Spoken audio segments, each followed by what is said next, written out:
With more than 30,000 cherry blossom trees representing over 100 species, the Yuantouzhu Scenic Area in Wuxi, China, is one of the best places to see springtime flowers. This year, tourists have an exciting new way to enjoy the stunning blossoms by helicopter. I've come here with my whole family for the helicopter tour. It's a memorable experience.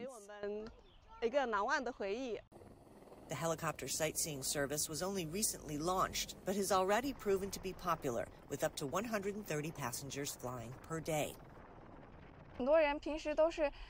People usually see cherry blossoms and other plants from down on the ground.